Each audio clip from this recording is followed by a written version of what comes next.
The evening felt different, like the silence itself was waiting for something. But this silence wasn't natural. It was dense, artificial, the kind that settles just before an ancient truth surfaces. Everything had changed, but not in a way the world noticed. It was subtle, deliberate. Humanity was no longer what it believed itself to be. Their role, their purpose, even their identity, it had all been reprogrammed, hidden beneath layers of distractions and false memories. But one thing had begun to awaken: awareness. Deep beneath the earth, in an abandoned research facility long erased from every map, an encrypted file blinked open. The file was old, predating even the internet, and across the header read, Project Exodus, Phase 2 Initiation, Status, Unknown. This wasn't just a file. It was a warning, a beacon. And it had found the wrong person, or perhaps exactly the right one. Aiden had once been a nobody, a freelance coder working dark web contracts to pay for his mother's medical bills. But one night, in decrypting a seemingly dead government database, he'd unlocked something else, something alive. What he found wasn't a virus or AI. It was a blueprint, not for a machine, but for humanity. This wasn't the human genome as we know it. It was older, purer, with complex strands labeled Viera and HMX, conscious override. The annotation suggested something horrifying. Modern humans weren't a natural evolution. They were a containment model. Somewhere in the shadows of history, someone, or something, had designed us to forget what we once were. Across the world, the most powerful tech entity, known publicly as Icon, was hailed as the savior of the digital age. Their technology ran everything, from social platforms to neural interfaces. But underneath their shiny PR facade was something darker, a legacy. They were not innovators. They were curators of an ancient order, the first designers. These designers believed one thing: humans, if left unchecked, would eventually rediscover their core code, the original consciousness state. That was dangerous, because with that code came abilities no species should have. That's why distraction was essential. That's why the world was flooded with noise, content, short-term pleasures, division, screens. Everything was designed for one purpose: to keep humans from remembering. Aiden had begun to remember. The file had included coordinates, buried in a frame of old Morse code pulses hidden in satellite radio channels. When decrypted, the signal revealed a location in the Saudi desert. Lat 23.456N, long 45.789E.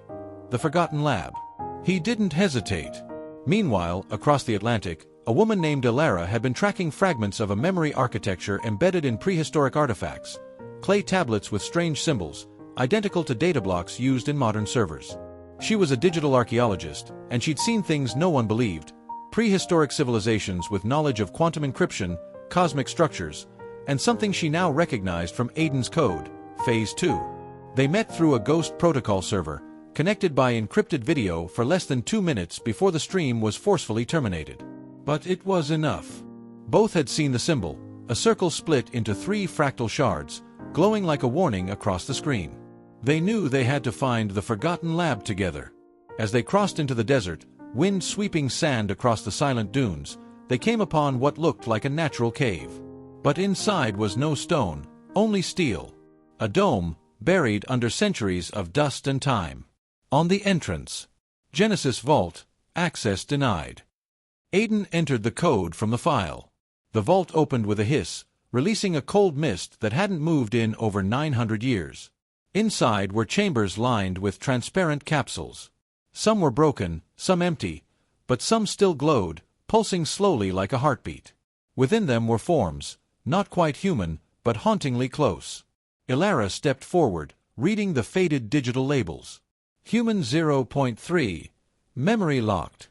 Human 0.1, consciousness quarantined. Original, do not wake. Aiden's fingers hovered over a console. A voice rang out through the chamber, metallic and echoing. Welcome back, original host. Phase 2 memory restoration initializing.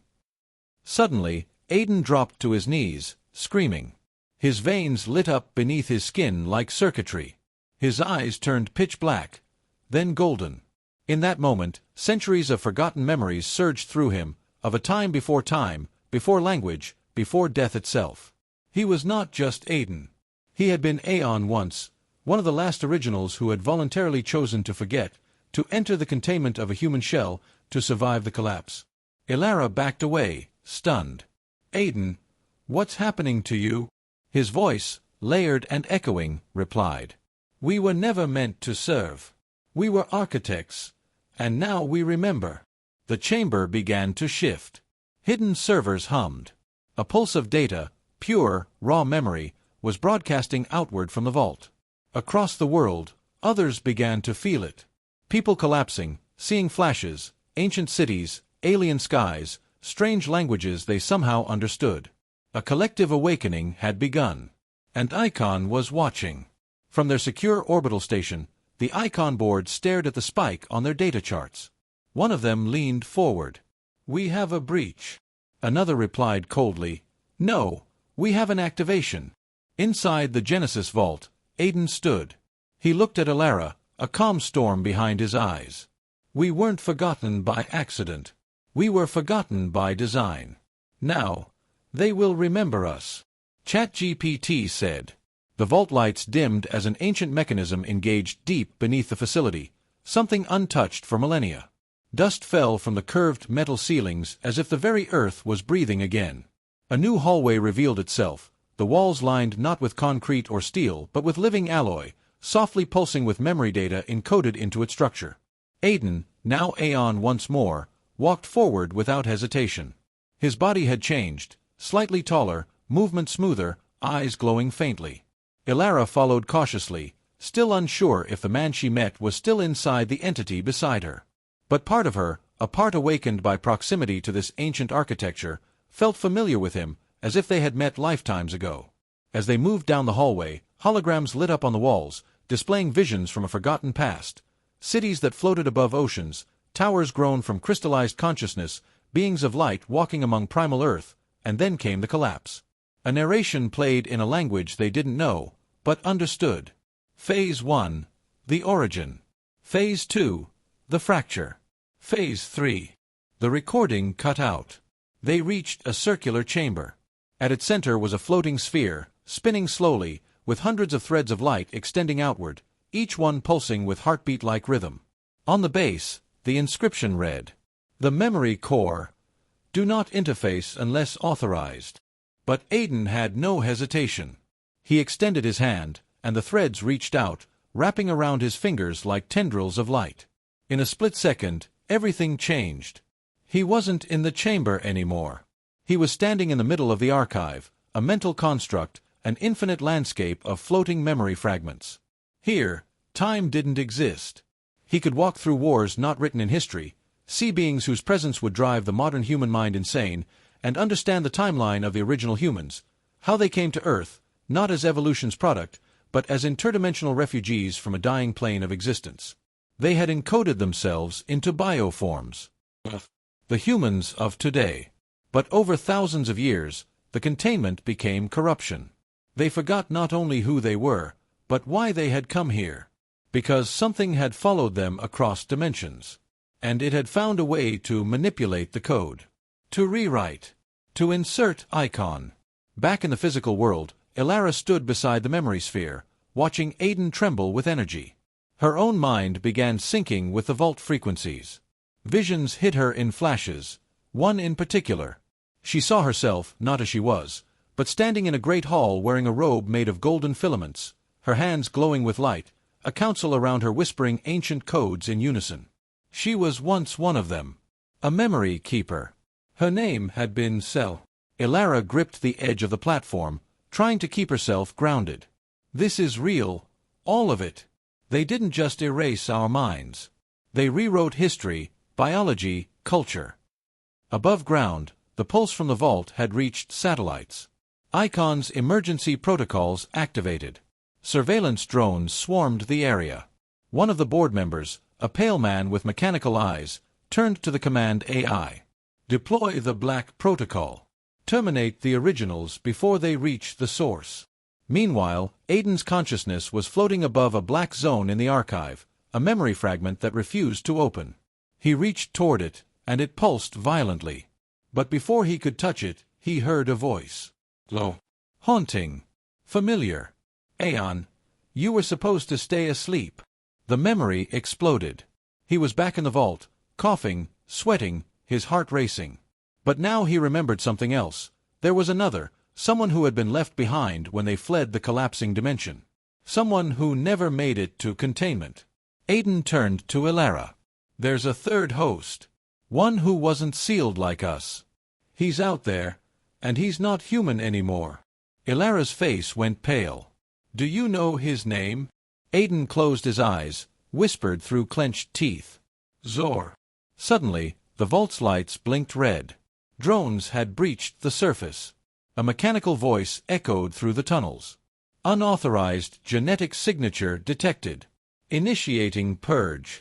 Aiden's body flared with light. Elara backed away, shielding her eyes. No, he growled, voice layered with hundreds of echoes. We remember now. And we are not afraid. As drones burst into the chamber, Aiden raised his hand. Time around them slowed. The air shimmered. The machines paused, suspended like flies in amber. Elara gasped. You're controlling the environment? No, he replied. I'm taking it back. A new door opened behind the memory core. Etched in glowing text.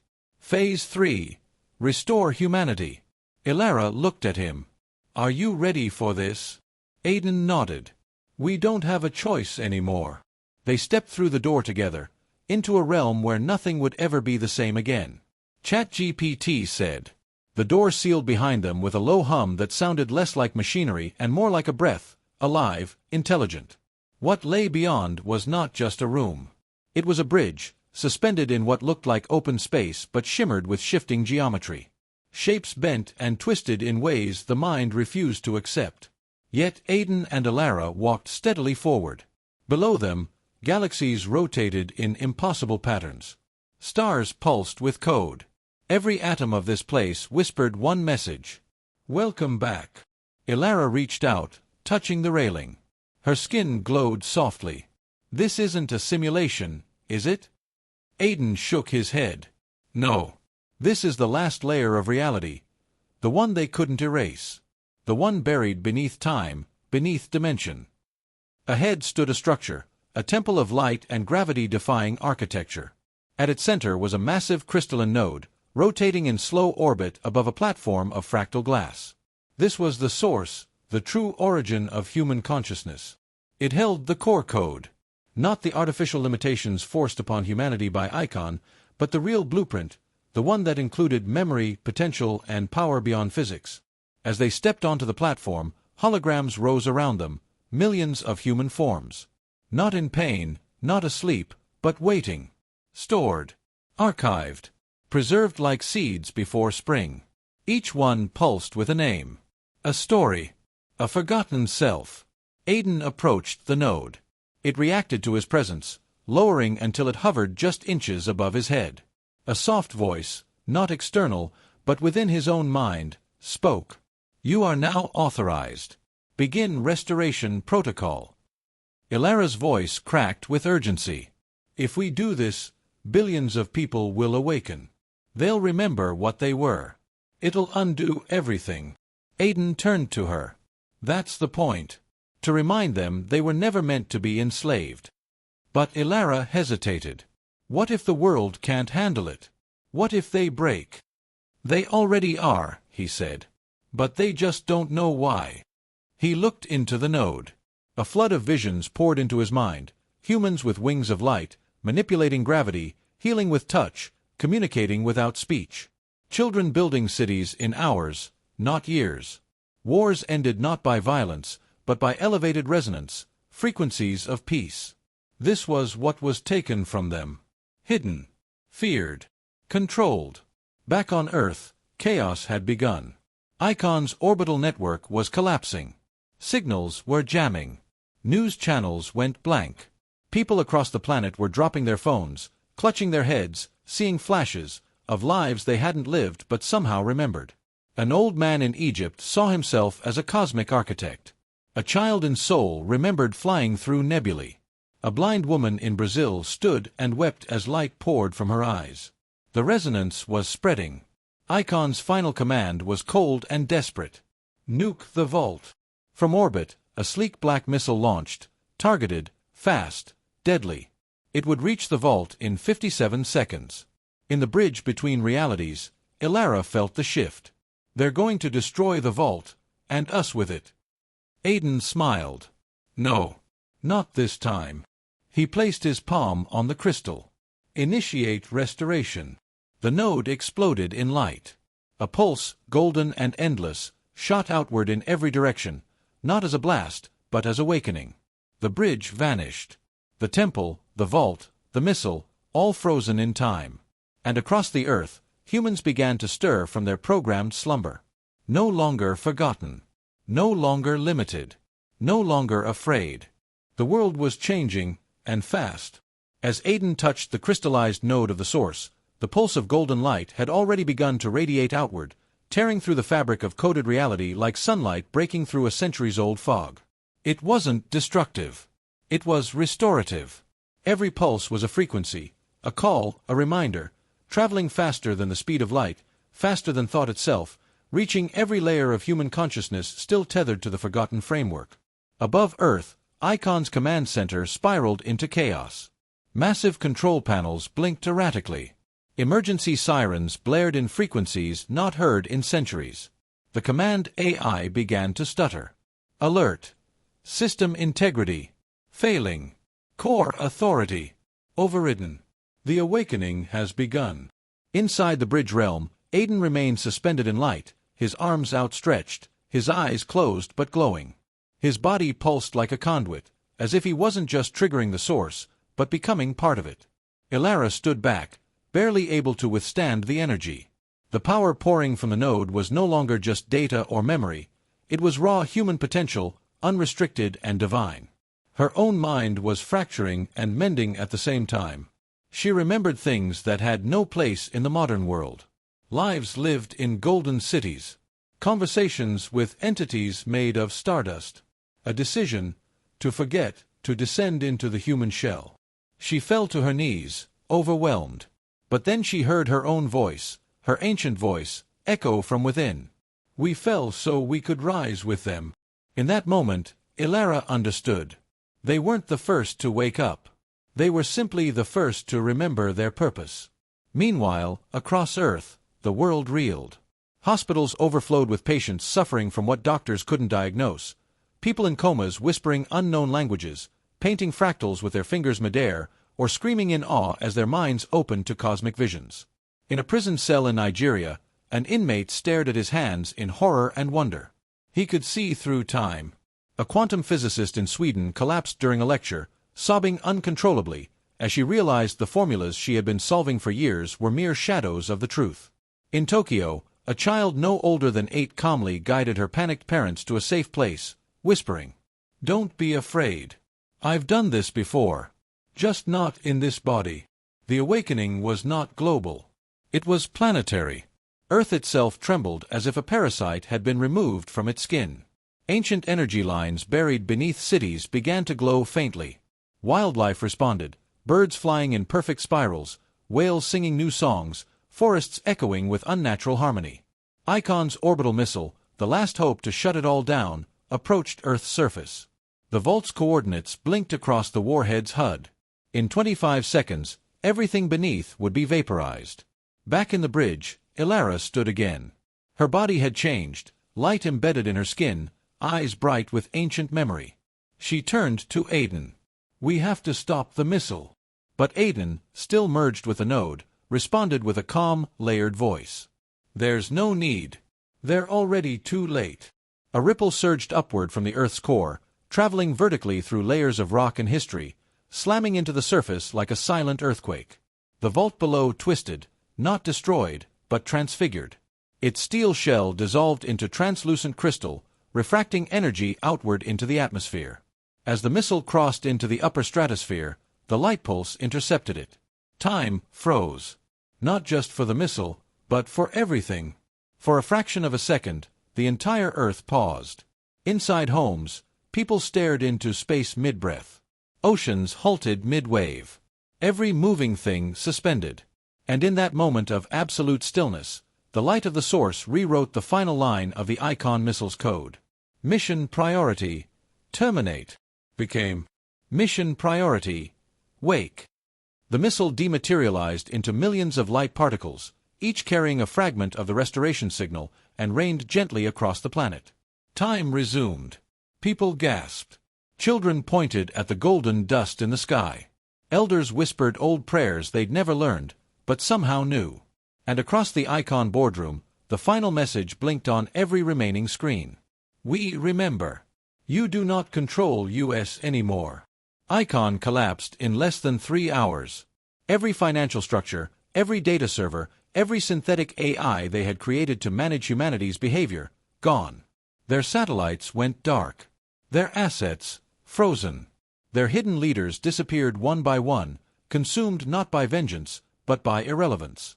On the other side of the world, in a monastery long forgotten beneath the Tibetan mountains, a group of monks, some blind, some deaf, stood and began to hum in perfect harmony. One spoke. The cycle has ended. The children of light are awakening. Back in the source realm, Aiden slowly descended as the node's energy dimmed.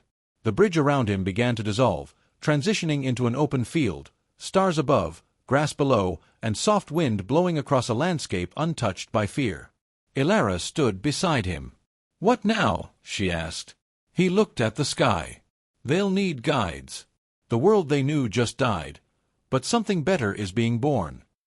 "But they're not ready," she said softly. "They weren't supposed to be," he replied. "That's what made it real." Elara closed her eyes. The wind felt different now. It carried the scent of new beginnings. But deep in her soul, something stirred, a final memory not yet returned. A shadow. "Aiden, there's something else," she said. "Something darker. I felt it when you opened the core." He nodded slowly.